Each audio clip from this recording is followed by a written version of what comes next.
Hello, this is Ramana Anamaraju, organizer for the Healthcare Transformations Meetup. Genes have a profound influence on our body with the medications we take. It is a branch of medicine called Pharmacogenetics. Here is our moderator, Roger Royce, to introduce the next speaker.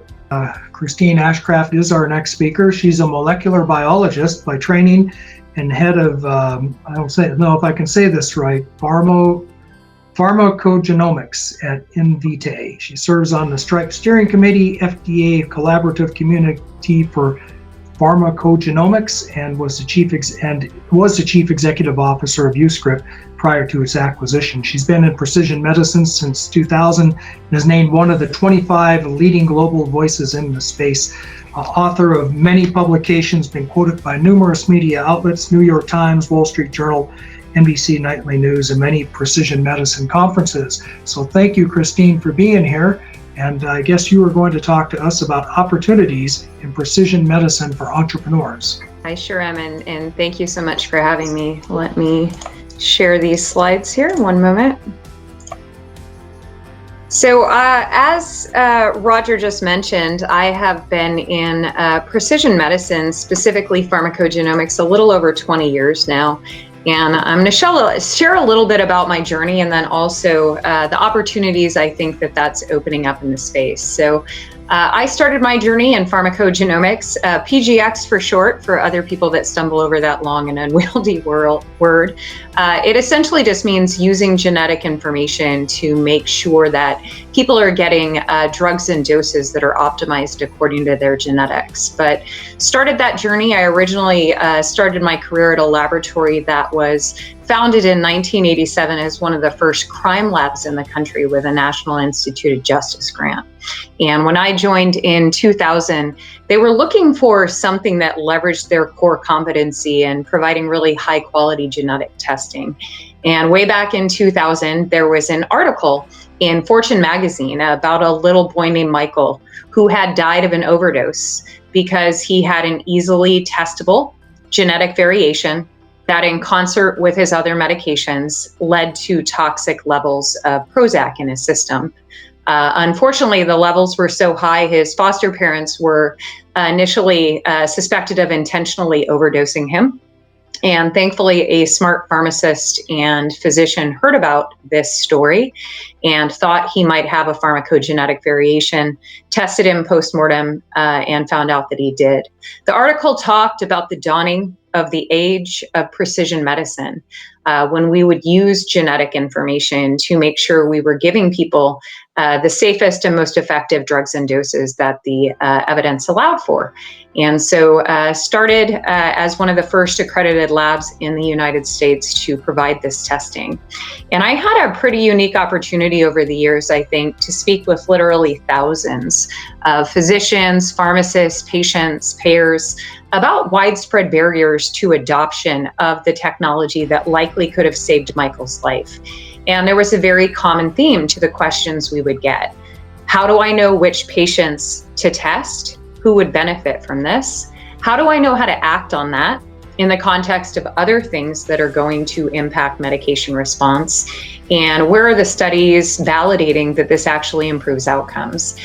So spent my career really investing in answering those questions. We were very lucky early on to stumble across a software program that was originally developed by a couple of frustrated psychiatrists that ran into drug interactions in their practice that existing drug interaction tools did a really poor job of warning them about. And so they actually curated the literature to understand the biological reason for a lot of these interactions.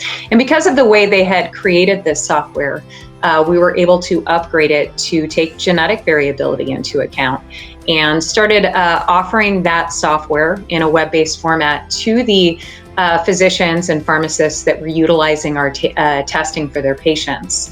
And next thing they said was, hey, that's really nice, love this software tool, but you need to put it in the clinical workflow.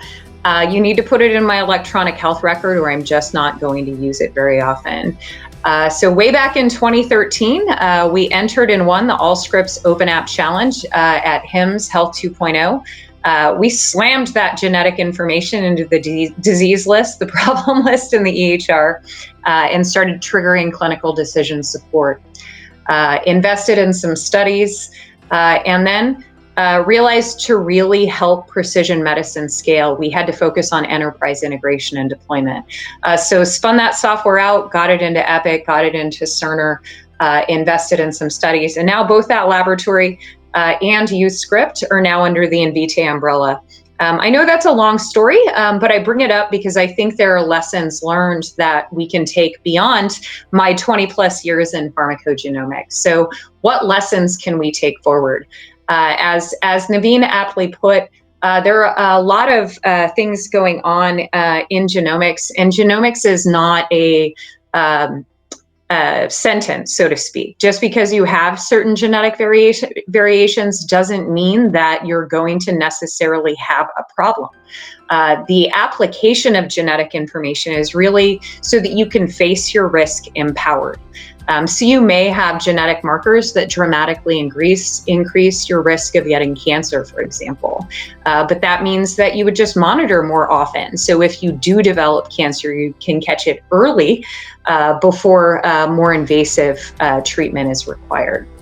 So pharmacogenomics, my area of specialty and focus, is really a domain where I think pharmacists have the biggest ability to improve patient care and optimize therapy. A lot of times people talk about genetics and this impact being small. Pharmacogenomics is one of the areas in which virtually everyone has a gene variation, which will cause them to have an atypical response to at least one medication. Most patients will have a genetic atypical response to 12 or more medications. And at any given time, about 5% of patients are at incredibly high risk of having an adverse drug event that's genetically based. Disease risk, about 1 in 6 patients have actionable variants. So again, this does not mean that you're necessarily going to develop a genetic disease. It just means that you have a risk profile that enables you to manage that better. Oftentimes, this type of testing is recommended and ordered by genetic counselors, although we're starting to see that a lot more proactively as well. Somatic cancer, 1 in 3 patients will develop cancer. So we both have tumor profiling now, as well as circulating tumor DNA. So you can actually monitor patients to see if the cancer is recurring or starting to increase in their system.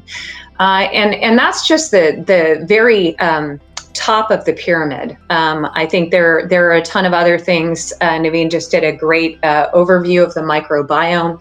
There's metabolomics, proteomics. But really, as we move from this kind of one-size-fits-all thought process, here is the food we will give to everybody, or here's the medicine we will give to everybody. We're moving to more individualized care and individualized therapy. And so it opens up a lot of opportunities, I think, in this healthcare ecosystem. So if you're an entrepreneur or considering being an entrepreneur, think about the data opportunities that opens up. I know that the first speaker was talking about all of the data that we can learn from in India. And so what is the individualized impact and how can we assist with that? I have focused on clinical decision support tools. Naveen also spoke of some individualized therapies they're partnering with pharma on. There's improved R&D models. And then how do you monetize that? You have to think about the business model that makes the most sense for this foray into precision medicine. There's value-based reimbursement, monetizing the data, selling directly to patients, a lot of different opportunities that are opening up as precision medicine moves from this kind of future state, oh, this is on its way, to no, it's actually right here, and there's a huge amount of opportunity. But I think that the main premise too is that we're moving from a time where it cost quite a bit of money. So I said I've been in pharmacogenomics specifically for over 20 years. When we first started offering pharmacogenetic testing, it was almost $1,000 just to look at 3 genes that impacted like medication response. We can now do a 25 gene panel for, $250 or less, especially at scale. And we're getting very quickly to a point where we would do whole genome sequencing that didn't just look at the pharmacogenomics, but also all of these different potential genetic risks that we can manage if we have them. People are likely familiar with Moore's Law. The processing power of computers continues to increase and the cost goes down. Well, human genome costs are outperforming Moore's Law. So it can flag patients for appropriate intervention at both the patient and population level. So just a case in point at Pharmacogenomics, about a year and a half ago, we received a patent on a pharmacogenetic interaction probability score, or PIP for short. So based on the medications a patient is taking, I can say, hey, there is an 80% probability if we test this patient, we will be recommending at least one evidence-based drug or dose change guidances to their doctor when those results come back. And so it's a way to appropriately push clinicians to order tests that are needed. My question to you is, the biggest prohibitive factor is the genetic testing, access to genetic testing. As I know, I used to do that. I used to provide this genetic testing to the doctor's offices. So one of the things is that particularly Indian and Chinese, Asians in general, have an absence of gene that we are more prone to bleed.